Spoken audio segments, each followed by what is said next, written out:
Bueno, pues lo prometido es deuda. Seguimos aquí en esta tercera edición de la Sarekin Week. Y bueno, antes de nada yo quería mencionar una cosa, que es que hay un servicio de asesoramiento, que es que en la web de Sarekin Week se ha habilitado el espacio digital Conecta, que permite contactar directamente con las entidades de la red, realizar consultas y resolver dudas en el ámbito del emprendimiento. Esto está en www.sarekinweek.eus/conecta. Y como novedad de este año contamos con otro espacio llamado Conoce, donde se muestran servicios y programas de apoyo al emprendimiento que ofrecen las entidades de la red Sarekin. También www.sarekin.eus/conoce. Ambos espacios conectan con el entorno digital vizcaya.network, que actúa como puente de acceso a ambos servicios. Lo iré diciendo de vez en cuando para recordarlo. Y bueno, pues lo prometido es deuda. Antes he comentado que íbamos a hablar de herramientas para incrementar el valor de un proyecto emprendedor y este año repite en participación Ander Izquierdo, del Centro San Viator, que pertenece a ETEL. Y él tiene estudios en empresariales, tiene másters en innovación y desarrollo de equipos emprendedores y es un emprendedor de proyectos de alto componente innovador desde 2003. Ha liderado iniciativas de carácter nacional relacionadas con la mejora de la calidad de la vida de las personas, la sostenibilidad y la innovación. Y has colaborado también, además, con distintas universidades y centros de formación para el fomento del emprendimiento de alto valor. O sea que seguro que va a ser una intervención muy interesante. Cuando quieras, Ander. Muy bien, pues buenos días a todos, Egunon, muchas gracias. Y bueno, si queréis vamos compartiendo la presentación de incrementar las herramientas. ¿Por qué hablamos de incrementar el valor? ¿No? ¿Por qué? Siempre digo, ¿no? En esta vida todo tiene que empezar por un porqué. Si no hay un porqué que nos mueva, es difícil que las cosas tengan una razón, ¿vale? Entonces, hilando tal vez con la presentación anterior, que no sé cuántos de los espectadores habéis podido seguirla desde casa, muchos de los de la sala sí, Mireia ha habido un momento en el que ha comentado, ¿no? La oportunidad, esos 3 años de los que hablaba, ¿no? El mundo está en permanente cambio y nuestras organizaciones tienen que cambiar porque las oportunidades se van escapando, incluso nuestros propios productos, nuestras propias formas de hacer se quedan obsoletas. Porque cuando ya estamos instalados en el mercado, viene alguien que o bien hace las cosas mejor o bien hace las cosas más baratas. Y eso, en definitiva, es una mejora para el consumidor. Por lo tanto, las organizaciones siempre deben estar en un constante cambio. No podemos pensar que la situación es estática y que nos vale con lo que hacemos. Porque eso habrá profesiones en las que sea válido, pero en la mayoría de las organizaciones, para la mayoría de los emprendedores, eso no es válido, porque nuestro entorno está girando y por lo tanto tenemos que ser capaces de ir dibujando a la vez que nuestro entorno se mueve, ¿no? Como decía la monjita que había creado el Colegio de Montserrat, decía, tenemos que ser capaces de construir el avión mientras volamos, porque estamos volando. Tenemos que ser conscientes que como emprendedores ya estamos volando y tenemos que ir cambiando el avión, ¿no? Entonces existe esa búsqueda de la excelencia, que es la supervivencia necesaria en el mundo en el que vivimos, ¿vale? Es acelerado, está en constante evolución y tenemos que ser diferentes para el consumidor, porque el consumidor, que todos lo somos, busca algo diferente de lo que compró hace 1 año, 3 años, 10 años, y por lo tanto necesitamos ser capaces de movernos, ¿vale? Tenemos que estar motivados para este cambio. Siempre digo lo mismo, motivar es encontrar motivos, ¿vale? Hablo de la motivación porque es donde van a hacer la fuerza que nos empuja a estar en este constante cambio. Y creo que tenemos que reflexionar al respecto, ¿vale? Quiero participar con vosotros de esta exposición que va a ser muy transversal y va a tocar muchos temas por encima y para la que estáis abiertos al consultar, preguntar y luego tirar un poquito de la bibliografía y los elementos que planteo en la presentación, porque no quiero ser exhaustivo, ¿vale? Vivimos en un mundo donde tenemos muy claro que hay determinadas profesiones que tienen una serie de herramientas, una serie de estudios, una serie de tecnologías y de esas nos fiamos. Y en cambio tenemos otra serie de elementos en los que hablamos de una manera intuitiva. Hablamos de una manera intuitiva de la motivación, hablamos de una manera intuitiva del liderazgo, hablamos de maneras muy intuitivas. Este es un buen líder, este está motivado, sabe motivar. Yo llevo años luchando contra esto. He podido participar y liderar equipos grandes, equipos importantes, interesantes, y lucho contra esto. Yo siempre digo lo mismo, yo no cruzo por un puente que ha construido un tipo que tiene mucha intuición, no me dejo operar del corazón por un señor que tiene muy buenas manos, que es como muy hábil. No, yo le pido una titulación, yo le pido una formación, yo le pido unos estudios, yo le pido un rigor, yo le pido una serie de herramientas que me están demostrando que tiene un background que vale para hacer lo que está haciendo, que vale para construir un puente, que vale para construir un ascensor, que vale para operar a una persona de corazón o que vale para determinadas cosas. Pero curiosamente, en elementos tan importantes de estas llamadas soft skills, habilidades blandas, nos dejamos llevar. No, es que fulano lidera muy bien, tiene mucha intuición, Y yo digo, venga, fenomenal, habrá elementos que son intuitivos, muy bien, habrá un liderazgo natural, habrá muchas cosas que las hay, pero todas las organizaciones y todas las personas tenemos derecho a adquirir un conocimiento y tratar de hacer las cosas mejor de las que las hacemos. Siempre recurro al famoso modelo de Nonaka y Takeuchi, que suenan así muy raros, pero es la organización que aprende. Siempre estamos hablando de aprender haciendo, aprender haciendo, aprender haciendo. Está bien aprender haciendo, pero aprender haciendo tiene dos verbos, aprender y hacer. Aprender haciendo no es solamente hacer y pensar que por el hecho de hacer aprendemos. ¿Por qué digo esto? Porque tenemos que dedicarle recursos, sobre todo temporales, a la parte de aprender. Tenemos que hacer, reflexionar individualmente y después colectivamente de lo que estamos haciendo, de los resultados que eso está dando, y modificar nuestra forma de hacer. Eso es aprender haciendo. Y las organizaciones que sobrevivan, las organizaciones que se adapten al futuro, serán aquellas que sean capaces de aprender de lo que está sucediendo dentro y fuera de su organización.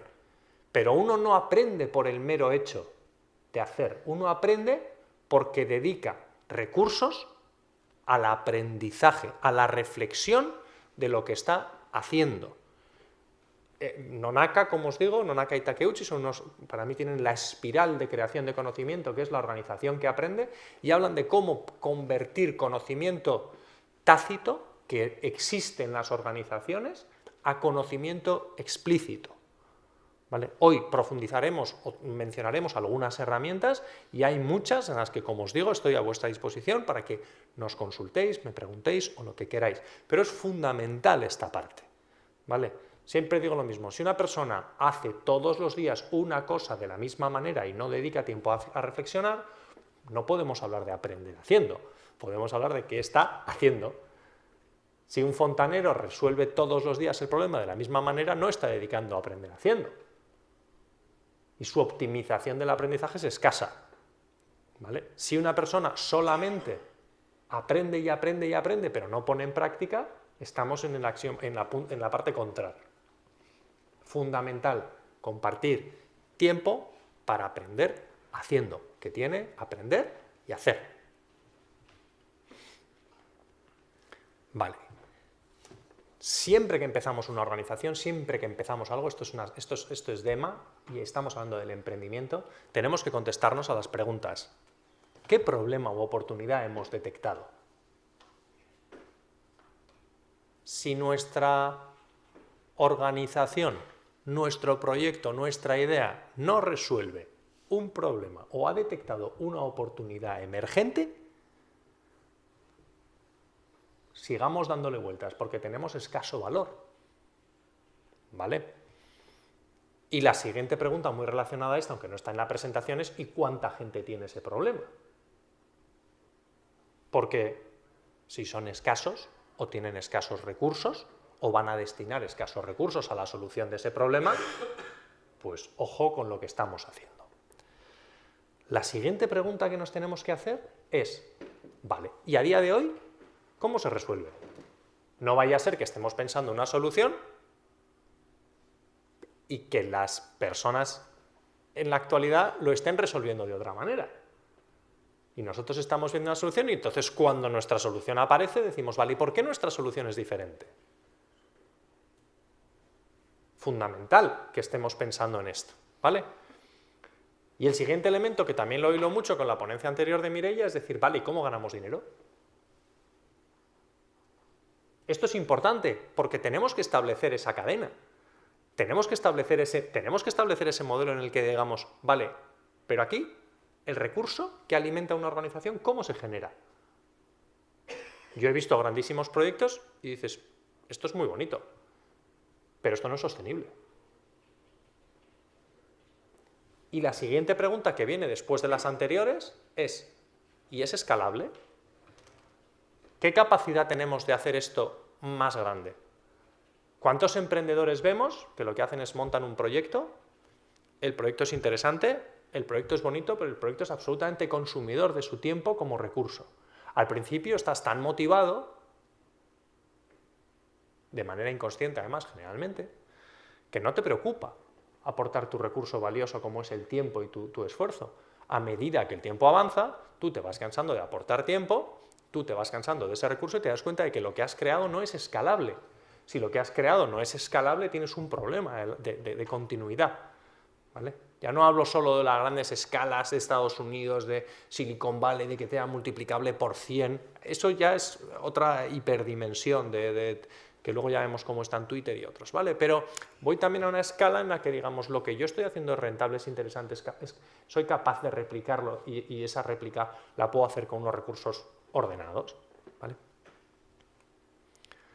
Como os decía antes, no sé si conocéis, esta es muy famoso, Simon Sinek, da muchas ponencias, aparece mucho en redes sociales, es un tipo muy interesante, tiene un libro que se llama Start with Why, ¿vale? Y lo primero que te dice en la vida es que tenemos que dejar de pensar de fuera a dentro de este círculo, que se llama el círculo de oro, ¿vale? Para pensar de dentro a fuera. Tenemos que dejar de pensar qué hacemos para después dedicar un ratito a pensar cómo lo vamos a hacer y finalmente a veces pensar por qué lo hacemos, y tenemos que empezar nuestra vida, nuestra organización, pensando por qué queremos hacer las cosas, después cómo las vamos a querer hacer y finalmente pensar qué podemos hacer cumpliendo con lo anterior. Esto lo hacemos así porque es mucho más sostenible para nuestra motivación. Cuando nosotros somos capaces de saber que hay un porqué, que es el que nos guía, vamos a ser capaces de saltar muchos más obstáculos de los que nos encontramos en el día a día. Si lo único que estamos pensando es en qué hacemos, pues tenemos un problema porque a medida que ese qué hacemos se desvía un poco, cada vez nos cuesta más. Y si encima no tenemos claro el pensar cómo hacemos las cosas, ¿vale? Esto me parece importante y me parece importante que seamos conscientes de que lo tenemos que hacer desde el principio, ¿vale? Esto tiene mucho que ver con la creación de equipos. Emprender es difícil. Si yo analizo la diferencia de cómo se emprendía por nuestros abuelos en esta Euskadi, en este continente, y analizo sin quitar ningún mérito el modelo de emprendimiento de hace 60, 70, 80 años, al de hace 40 y al de ahora, considero que el emprendimiento es mucho más complejo porque antes requería muchísimos esfuerzos y para nada ha sido nunca fácil emprender y crear valor, ¿eh? No se me malinterprete en este sentido. Pero creo que hoy en día los negocios, las empresas, las organizaciones, el mercado tiene una complejidad, una transversalidad altísima.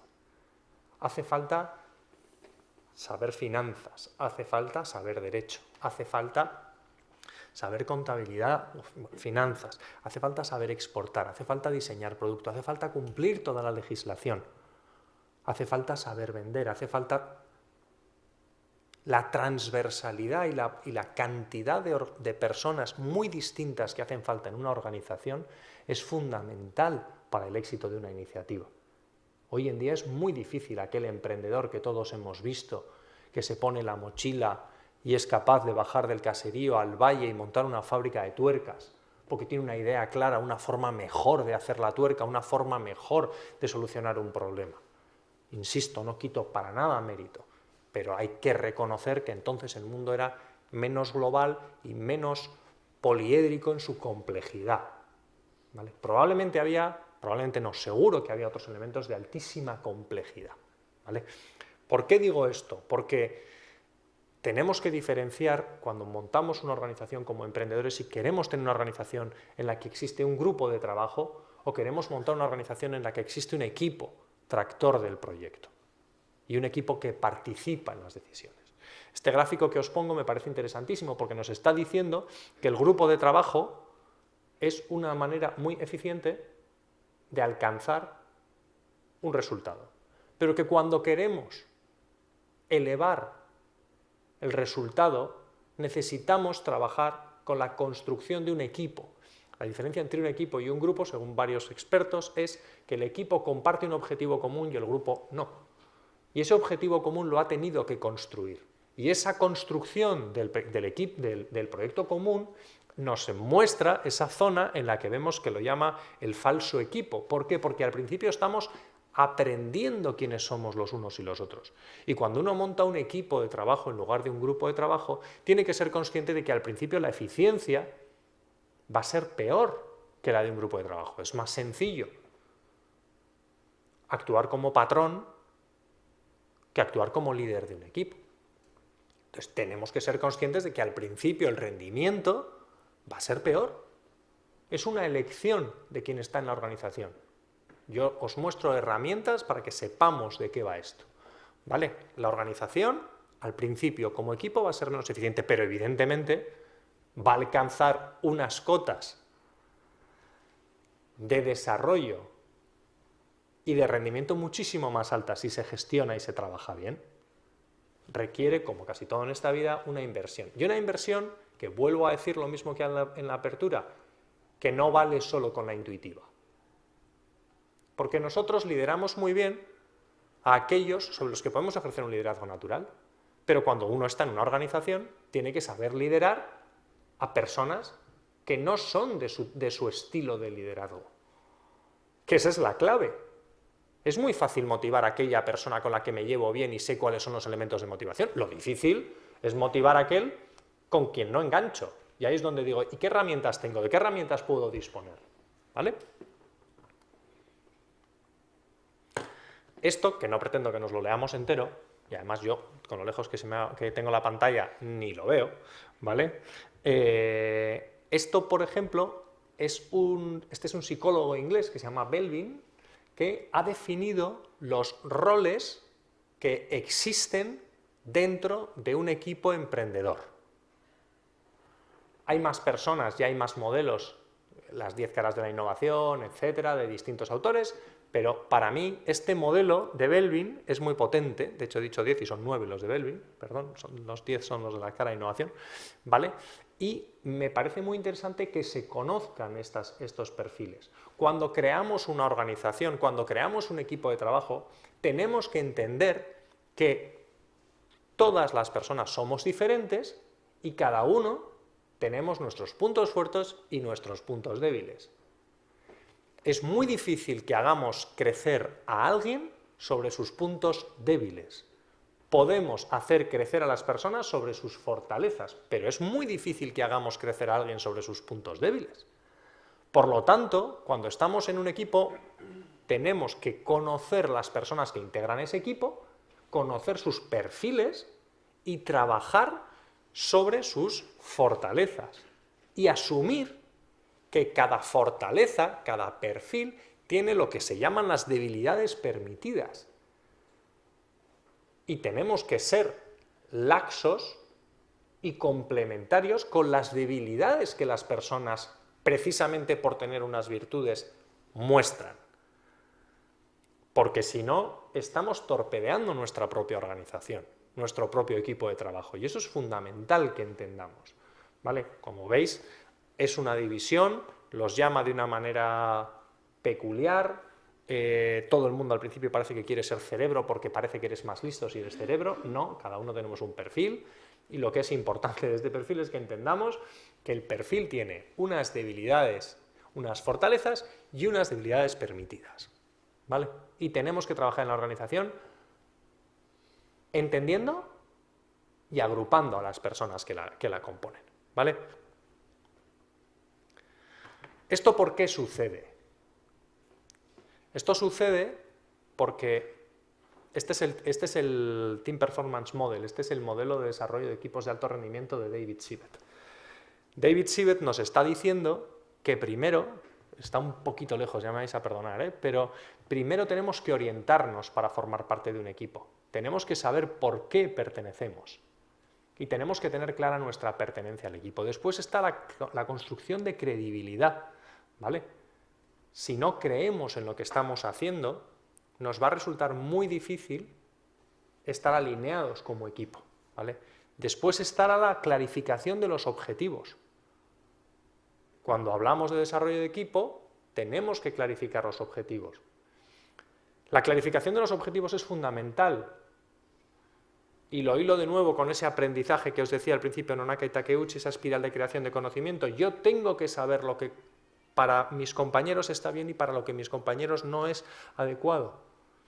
Yo tengo que saber cuándo se define un objetivo, cuándo se define un rol, si está satisfecho o no está satisfecho, cómo de definido está, porque como lo hilamos con la diapo anterior, como cada uno tenemos un perfil diferente para el que es un finalizador nato o un especialista, el nivel de detalle del resultado es mucho más importante que para quien está abriendo o para quien está vislumbrando ideas. Y no le puedo juzgar con la misma vara. No puedo pensar, sí le puedo juzgar, sí podemos trabajar como equipo para aprender, pero tenemos que tener claro que tenemos que definírselo. Oye, Pachi, esto no es suficiente cuando yo espero un resultado. Oye, esto yo creo que tiene que estar así. Oye, dime por favor, cuando quieres que te entregue esto, ¿cómo quieres que te lo entregue? Porque tengo que entender que cada persona tenemos baremos diferentes, como hemos visto antes. Por eso esa clarificación de los objetivos es fundamental, ¿vale? Y luego está alcanzar el compromiso. ¿Qué hace quién, cuándo, dónde? Y esto en un equipo tiene que estar fenomenalmente definido y tenemos que aprender al respecto. Todos los días tenemos que estar aprendiendo esto. Ahora voy a profundizar más en esta parte que espero que se vea mejor, ¿vale? Bueno, tampoco soy... Está un poquito lejos la pantalla, me vais a perdonar, ¿vale? Como veis, tenemos la clarificación de los objetivos, tenemos el compromiso y luego tenemos la implementación, ¿vale? En cada una de estas fases vamos a tener elementos que están satisfechos y elementos que no están satisfechos. Es fundamental que entendamos que hay elementos que nos paralizan un equipo, que nos tiran para atrás en un equipo y hay elementos que nos aceleran el equipo. Os invito a que entréis en The Groove, en la página web de David Sivett, que las personas que tenéis interés en el desarrollo de equipos de alto rendimiento analicéis esto, que me contactéis o que me escribáis si tenéis dudas, porque es interesantísimo saber de una manera muy muy sencilla cuáles son los 3-4 elementos que nos van a permitir avanzar en fase y cuáles son los 3-4 elementos que nos van a ralentizar o nos van a obligar a irnos hacia atrás, ¿vale? El modelo de Sivett, de David Sivett y de Drexler, es tan potente que otro de los elementos sobre los que nos hace trabajar es qué va a suceder cuando vayamos avanzando con éxito en estas fases de implementación, qué va a suceder cuando lleguemos a ser un equipo de alto rendimiento e incluso qué capacidad de renovación vamos a tener y cómo vamos a trabajar en el hastío de ya habernos convertido en un equipo de alto rendimiento, cómo vamos a ser capaces de trabajar esa renovación permanente, esa reinvención y ese avance. Porque tenemos que entender que las personas, como los productos, como una serie de cosas, tenemos ciclos. Entonces, lo que al principio nos motiva, nos deja de ilusionar después. Esto es como un columpio. El columpio es un elemento al que tú te subes, al principio te asusta, luego te empiezas a mover, hay un momento en el que te estás superando el miedo y estás empezando a divertirte, y hay un momento en el que la diversión se empieza a terminar y se empieza a convertir en aburrimiento. Este ciclo es fundamental que entendamos que sucede en todos los elementos de la vida. Entonces tenemos que dedicarle tiempo a esa reflexión de cómo nos queremos renovar. Vuelvo a hilar, si os fijáis, con esa parte tan importante del por qué estoy aquí, cómo quiero hacer las cosas y finalmente qué quiero hacer. Esto me lleva de nuevo a esa reflexión de decir, vale, ¿por qué estoy haciendo lo que estoy haciendo? Insisto mucho en que hay que dedicarle tiempo y espacio a la reflexión individual y a la reflexión colectiva de estas cosas, porque si no, terminamos aburridos y hastiados como en tantas organizaciones. Herramientas que nos van a permitir saber cómo puedo construir esto. Porque diréis, vale, esto que estás contando está muy bien, pero me resulta muy difícil empezar. Me resulta muy complejo cómo arranco, ¿no? Pues todo muy bonito, pero de nuevo, ¿qué se hace? ¿De manera intuitiva o tenemos algún formato, algún método, algo que nos permita hacer, que nos permita empezar? Como veis, tanto en la propuesta de valor, que hacíamos unas preguntas muy sencillas, como en el elemento de aprendizaje y la pertenencia al equipo, yo os voy a plantear una herramienta que es de Cunningham, de los equipos de sabios, ¿vale? De Wisdom of Teams, los equipos Cunningham nos invita a hacernos 5 preguntas. 5 preguntas muy sencillas, muy sencillas, que se pueden aplicar en nuestra organización y se pueden aplicar en nuestra vida cotidiana y se pueden aplicar en nuestras relaciones y se pueden aplicar en muchos lugares, que yo os invito a que, como reflexión personal, y también me parece importante que sepamos que muchas de estas reflexiones empiezan en lo personal y probablemente no tengan que trascender a público, ni a mis compañeros, ni a nadie.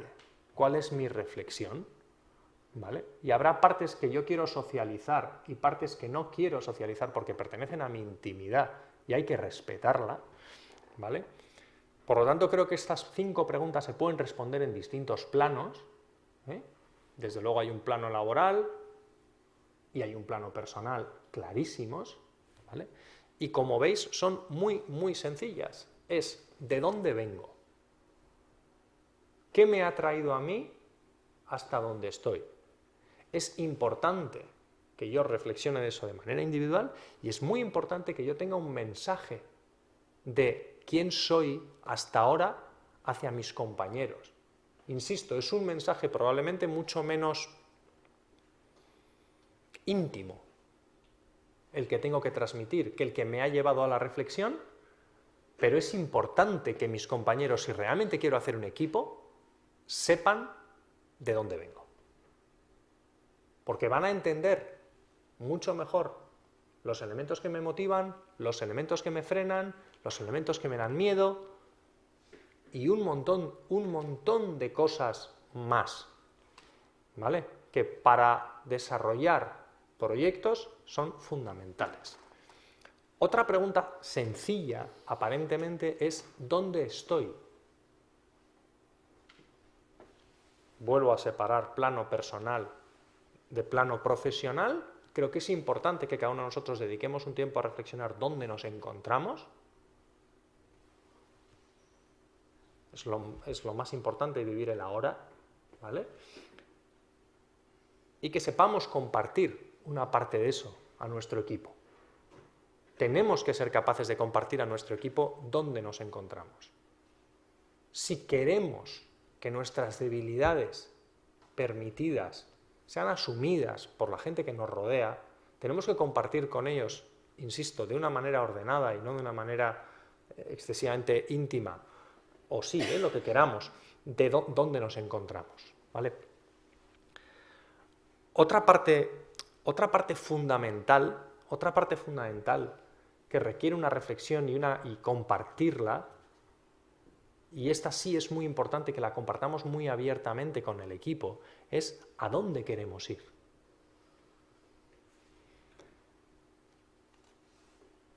Porque si para mí, donde estoy, ya es el lugar al que quiero llegar, pero para las personas que están a mi alrededor no deja de ser más que un punto de salida, para mí no es más que un nivel de desarrollo 7, pero para el de al lado ya nos encontramos en el estadio 9, y para él, bueno, con ir poquito a poco y ya estamos, quedarnos como estamos, pues desde luego lo primero que tenemos que hacer es clarificarlo.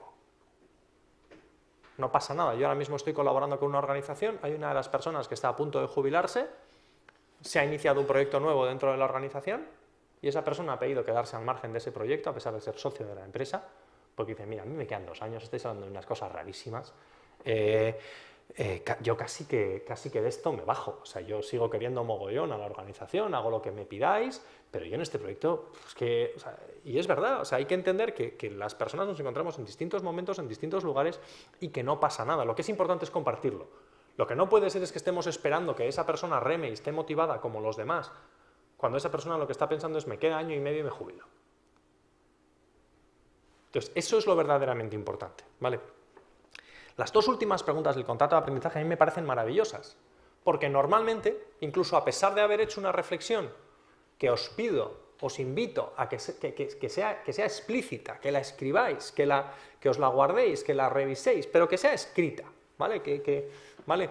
Vienen las 2 últimas preguntas que son aparentemente muy tontas, pero que van a ser las que nos indiquen nuestro nivel de desarrollo. Y nos lo van a indicar, ojo, para nosotros, nosotras mismas. Y es, ¿cómo voy a llegar? Porque todo lo anterior está muy bien, pero ahora requiere que yo me ponga a hacer. Y si requiere que yo me ponga a hacer, lo primero que tengo que hacer es ordenar lo que voy a hacer. ¿Cómo voy a hacer lo que...? ¿No? Está muy bien, vengo de aquí, estoy aquí y quiero llegar. Fenomenal. ¿Y cómo lo vas a hacer? ¿Qué vas a hacer? ¿Cuál es tu plan? Porque si no compones de acciones, si la estrategia no la llenas de acciones, es un papel. Tenemos que llenarla de acciones. Es fundamental llenar de acciones ese papel. ¿Cómo voy a llegar? Porque si os fijáis, el documento se llama contrato de aprendizaje.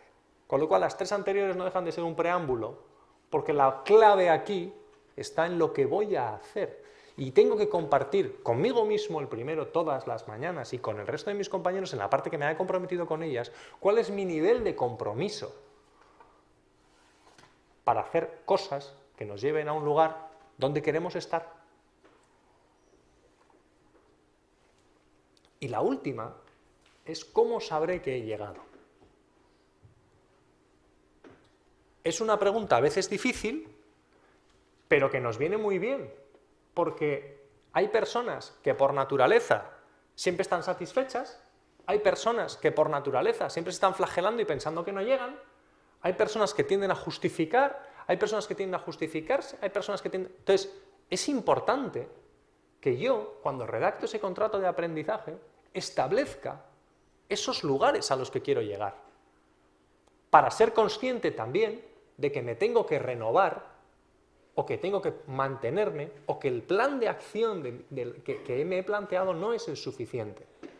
Establecer indicadores para mi desarrollo personal es fundamental y compartirlos en la parte que corresponda con el resto de mi equipo. Como veis, os estoy dando herramientas que cuando hablábamos al principio de la motivación, el equipo, el liderazgo, no son complejas. Cualquiera de las personas que estáis en la sala, no tanto cercanía con los que estáis en streaming, pero podríamos hacer esto, podríamos definir ahora mismo que tenemos que arreglar un coche y podríamos definir, oye, ¿dónde estoy? ¿Qué sé yo de esto? ¿Qué quiero hacer? ¿Cómo lo vamos a hacer? ¿Y cuál es mi compromiso? Mira, chicos, pues yo sé de esto, yo no sé de esto, yo sí, ¿no? Y decir, esto es sencillo, y esto es una forma ordenada de empezar, ¿vale? Esto es fundamental en las organizaciones, ¿vale? Fundamental esta medición del impacto, del compromiso de los individuos. ¿Por qué? Porque en definitiva, y lo hilo de nuevo con la ponencia anterior, que no sé cuántos de los que estáis en streaming habéis visto, de los presentes bastantes. En una organización estamos para crear un impacto. Necesitamos ser sostenibles y tenemos que crear un impacto que sea positivo en las tres grandes áreas, como se están diciendo ahora, que tiene que ver con la social, la medioambiental y la económica. Esto es un esfuerzo altísimo. Nos vamos a caer muchas veces en el camino. Nos vamos a encontrar con altísimas dificultades y, por lo tanto, tenemos que tener la base suficiente como para saber qué es lo que nos tracciona, qué es lo que nos motiva. Porque motivar, no nos olvidemos, que viene de darnos motivos.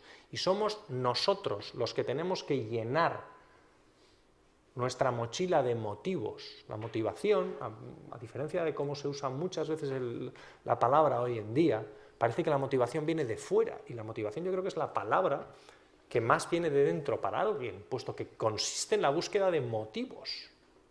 ¿Vale? Entonces, seamos conscientes de que tenemos que establecer indicadores para este desarrollo social, medioambiental y económico. Aquí, mi experiencia, cuando estamos creando un negocio, cuando estamos creando una organización, cuando estamos creando algo, y por eso estamos aquí en Sarekin Week y en DEMA y en el área de emprendimiento de la Diputación de Vizcaya. Y este es el único consejo que me atrevo a daros. Yo os diría, establecedlos desde el principio. Cuando yo quiero generar un impacto en cualquiera de estas tres áreas, ojo con empezar de una manera y decir, no, y luego cuando pase esto ya cambiamos y ya dedicamos y entonces ya contratamos y entonces ya pagamos una ONG y entonces ya, y entonces ya, y entonces ya. Cuando tú defines una organización, mi consejo es el de decir, no, establece desde el principio que vas a contratar un 10% de personas en riesgo de exclusión, que vas a dedicar un 5% a la mejora del medio ambiente, que vas a tratar de tener un rendimiento anual del 7%, del 8% de lo invertido, un retorno de la inversión del 7%, establécelo desde el principio y que todas las personas que participan en la organización sean conocedoras de esto. Porque cambiar un tren en marcha es muy difícil. Entonces, mi consejo aquí es decir, cuando yo diseño esto, porque son los elementos que me motivan como organización, saber cuál es el impacto que yo quiero crear en mi entorno, en el que me incluyo a mí, ¿vale? Tengo que definir desde el principio cómo quiero que eso suceda. Que modificar un tren en marcha, un transatlántico en marcha, es complicado, ¿vale? Y no sé cómo os deja, ¿no? Es un tema de intuición.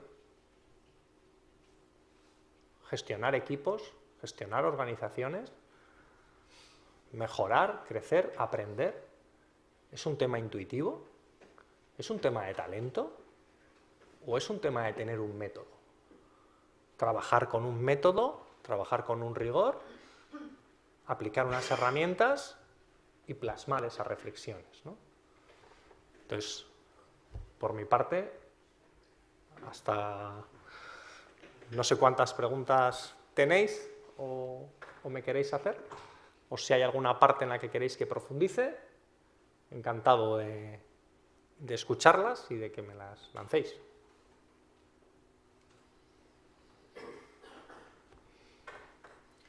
Yo quería plantearte una cosa. Cuando hablamos muchas veces de liderazgo, esto que siempre se habla de que si el liderazgo se hace, uno nace con ello, tal, pero no sé si tiene mucho que ver con equipos de alto rendimiento, pero ¿qué es lo que puedes hacer cuando hay un líder que no es un líder real? Es decir, un líder un poco que quiere imponerse, bueno, un líder, a ver, tiene la autoridad jerárquica que le concede una empresa, que esa es la lógica, pero digamos que no es un líder participativo, colaborativo, sino que es alguien que quiere imponer sus puntos de vista y alguien que no da mucho margen para el diálogo. Ese es un jefe, no es un líder. Si pensamos en un líder, normalmente nos vienen a la cabeza varios, pero una de las personas que nos suele venir a la cabeza unánimemente es Gandhi, ¿verdad? Y si Gandhi es una de las personas que nos viene a la cabeza cuando hablamos de liderazgo, una de las razones es porque Gandhi no ejercía ningún poder real sobre nadie. El liderazgo no implica poder. Gandhi ni tenía poder económico, ni tenía poder político, ni tenía poder religioso, ni tenía poder militar. Estas 4 cosas que he dicho están muy analizadas. Todos los demás grandes líderes de la historia han solido ejercer uno de esos poderes, fuerzas, sobre las personas a las que lideraban. Entonces, cuando hablamos de liderazgo, el liderazgo debe ser la capacidad de mover a personas. Si vuelvo a la última, ¿no? Intuición, talento, aquí tengo que decir que normalmente hay un liderazgo natural en algunas personas, pero hay que tener mucho cuidado porque ese liderazgo natural tiende a mover a las personas que son como yo o que son liderables como yo lidero, y eso es de difícil crecimiento. Por lo tanto, yo creo que el líder, que evidentemente, como para todo en la vida, hay unos talentos previos y unas capacidades previas de empatía, de asertividad, de muchas cosas, ¿vale? Pero yo sí soy de las personas que considera que el liderazgo en gran parte se hace, porque existen técnicas que nos van a ayudar a mejorar el liderazgo. Me encanta la definición que utiliza Peter Senge del liderazgo. Dice, el líder tiene que ser aquella persona capaz de conectar la realidad cotidiana con la visión futura. Y debe moverse permanentemente en esa escalera que se está moviendo entre la realidad cotidiana y la visión. Entonces, esa es la tensión creativa que debe vivir el líder, ¿vale? Subir y bajar, subir y bajar, subir y bajar esas escaleras permanentemente, ¿vale? Para conducir al resto de su equipo a esa visión. Visión que, como veíamos antes, hemos estado construyendo de manera colectiva. Cuando os ponía la V de esas bolas de David Sibet, lo que estamos hablando es de la construcción de esa visión como colectivo. Y de la visión como colectivo pasamos a la construcción como colectivo. ¿Vale? No sé si... Sí. No sé si tenemos alguna pregunta en el estudio, sí. En el auditorio más que en el estudio. Sí. Hola, buenos días. Mira, has puesto antes un cuadro con 9 perfiles diferentes en un equipo de 9 personas, 9 perfiles, pero si el equipo es de 3, hay algunos perfiles que se den más habitualmente en una misma persona o así, es decir, el cerebro puede ser el finalizador o si en un equipo más pequeño de 9 personas, ¿cómo se da eso, cómo se organiza eso? Te lo explico correctamente. No es que el equipo tenga que ser de 9 y tenga que estar compuesto por esos 9 perfiles. No, esos son los 9 perfiles que de todas las personas, el psicólogo Belbin da, ¿vale? Entonces, esos perfiles se agrupan. Si quieres luego entramos un segundo en la web, porque bueno, si buscáis Belbin veréis que aparecen o de la manera que yo os los he mostrado o agrupados en grupos de 3. Sí que es importante que normalmente los equipos, primero, que seamos conscientes de lo que tenemos, seamos conscientes de que si tenemos un equipo donde las 3 personas tienen un perfil muy similar, vamos a tener carencias en otros lugares y tenemos que trabajarlas, ¿vale? Porque esos perfiles son los que son. Tú no te modificas tu perfil, o sea, tú tienes una forma de actuar, ¿vale?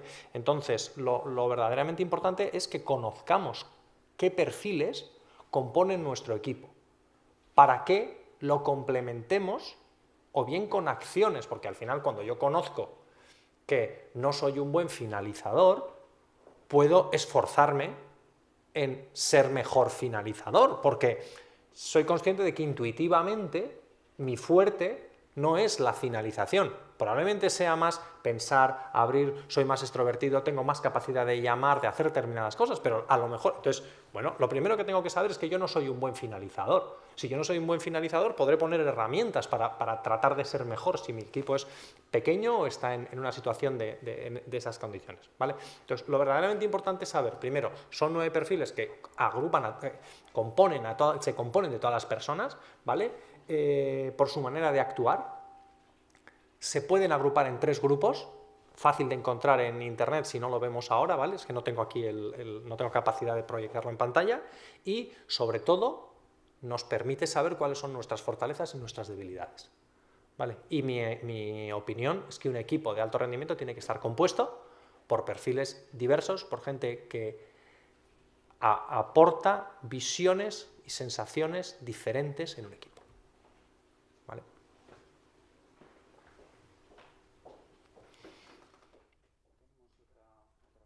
Gracias. Tengo muchas preguntas, pero solo voy a hacer una que me genera... Tenemos poco tiempo ya. Un poco tiempo, sí. Una que me genera muchas dudas y me tiene la cabeza revuelta. Es esta dicotomía entre intuición y método, y una permanente advocación hacia el método como fenómeno estandarizante. Es decir, yo después de ver esta presentación creo que solo hay una forma de establecerse, solo hay 9 perfiles, solo hay... Y la innovación es un poco más una rueda suelta, que sí puede necesitar un sandbox, pero que no obedece a 9 perfiles, que no obedece a un método, que hay formas de, pero no está estandarizada cómo. Y esa sensación me queda ahí, porque entonces si yo tengo un equipo y no tengo los 9 perfiles, entonces no tengo equipo. Es como, no es cierto. Las evidencias y las formas nuevas de desarrollar y de nueva administración pasaron por ahí hace mucho. Hay una compañía argentina donde no hay un solo jefe, no hay un solo cargo, no existe, y no vive ninguno en la misma ciudad. Y es una de las compañías de software más rentables de Argentina. Es como, según este método, entonces yo tendría que tener un líder, tendría que tener un equipo compuesto así, pero bueno, esta gente funciona y no cumple con ninguna de estas. La innovación tiende a ser un poco más aleatoria en términos de las salidas grandes, no de los avances progresivos. Los avances progresivos encajan en este tipo de modelos. Entonces, la pregunta para redondear la percepción que yo tengo es, dentro de este escenario, ¿hay una salida que no obedezca a este encajonamiento o solo quedamos ahí?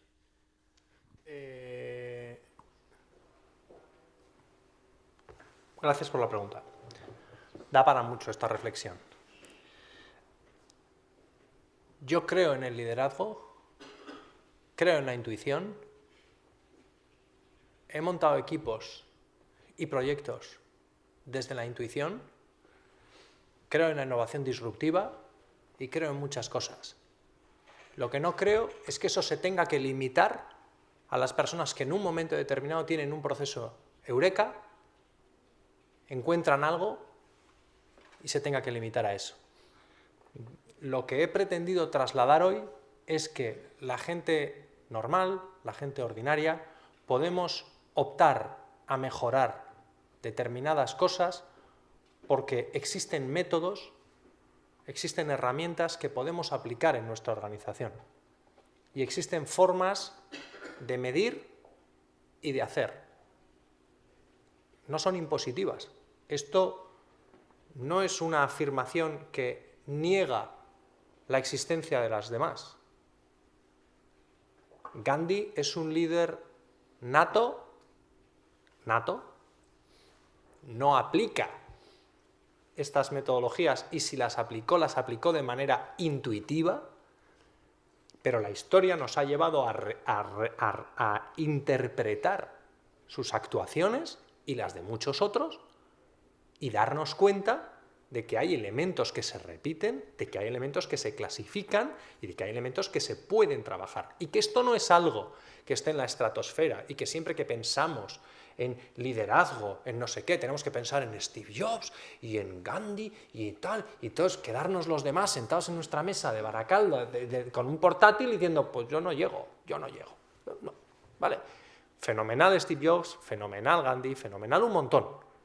Pero la gente normal, cotidiana, que va a la universidad, que tiene una idea de proyecto, que quiere desarrollar una molécula para no sé qué, tiene herramientas con las que puede hacer que su organización genere más valor, tenga más capacidad de crecer, tenga más capacidad de adaptarse a las personas que trabajan en ellas.